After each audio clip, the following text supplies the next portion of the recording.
రాయలసీమ రతనాల సీమగా మారుతుంది.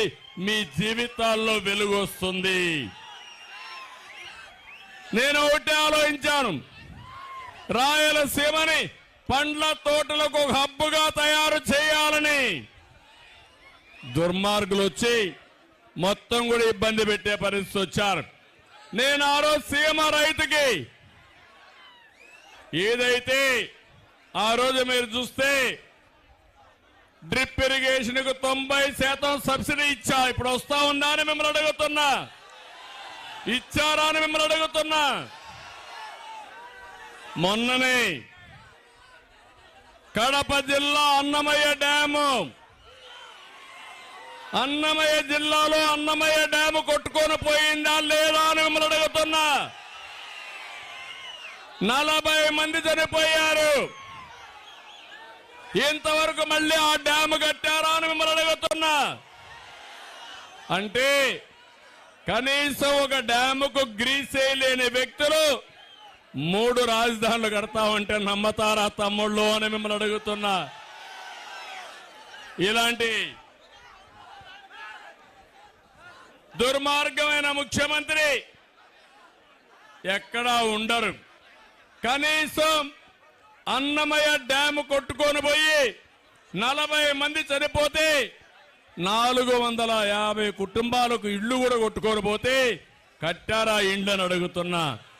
ఇంతవరకు ఆ ఇండ్లు కట్టిన దాఖలాలు లేవు. కనీసం అందరికీ 1 లక్ష రూపాయల చొప్పున పారితోషికం ఇచ్చిన పార్టీ, ఇచ్చిన ట్రస్ట్ వచ్చి ఎన్టీఆర్ మెమోరియల్ ట్రస్ట్ అని చెప్పి కూడా నేను మీకు తెలియజేస్తున్నా. నేను ఒకటే మిమ్మల్ని అందరినీ విజ్ఞప్తి చేస్తున్నా, ఎన్నికలు దగ్గర పడుతున్నాయి. జగన్మోహన్ రెడ్డి అబద్ధాలు పెరిగిపోతున్నాయి. ఆయన ఏం చదువుకున్నాడో నాకు తెలియదు కానీ కన్నార్పకుండా అబద్ధాలు చెప్పడంలో పిహెచ్డి చేశాడు. అవునా కాదా? అబద్ధాల కోర అవునా కాదా? తమిళ్లో 10 రూపాయలు ఇస్తాడు, 100 రూపాయలు దోచేసుకుంటాడు. అదే జలగన్న పాలసీ. అలాంటి జలగ మనకు కావాలా అని మిమ్మల్ని అడుగుతున్నా. అదే బటన్ నొక్కుడు కార్యక్రమం. అనునిత్యం అంటాడు నేను బటన్ నొక్కుతున్నానని. నేను అడుగుతున్నా, నీ బటన్ నొక్కుడు కార్యక్రమంలో ఎంత దోచేశావో సమాధానం చెప్పమని అడుగుతున్నా. ఒక్క విషయం మీరు ఆలోచించండి, ఇదే రాష్ట్రం, ఇదే ప్రజలు, కేవలం మారింది ప్రభుత్వం మాత్రమే. నాడు లేని పన్నులు ఇప్పుడు ఎందుకు వచ్చాయి తమ్ముళ్ళు అని మిమ్మల్ని అడుగుతున్నా. ఇదే రాష్ట్రం, ఇదే ప్రజలు, నాడు లేని అప్పులు నేడు ఎందుకు వచ్చాయని ప్రజలు ఆలోచించుకోవాల్సిన అవసరం ఉంది. ఇంకో పక్క కరెంటు బిల్లు ఆ రోజు 200 రూపాయలు, ఇప్పుడు ఎంత తమ్ముళ్ళు కరెంటు బిల్లు? 1000 రూపాయలు అవునా కాదా? 5 రెట్లు పెరిగిందా లేదా? నేనుంటే కరెంటు ఛార్జీలు పెరిగేటివా?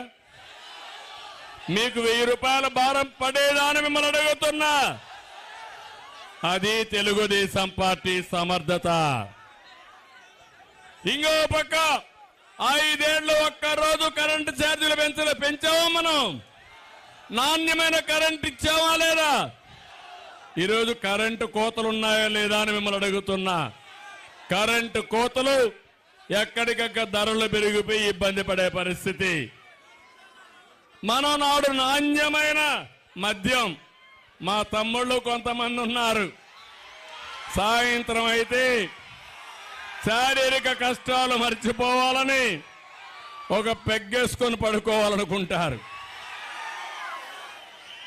అయితే ఈ ముఖ్యమంత్రి 60 రూపాయలు క్వార్టర్ బాటిల్ ఎంత తమ్ముళ్ళు? ఇప్పుడు 200 రూపాయలు అవునా కాదా?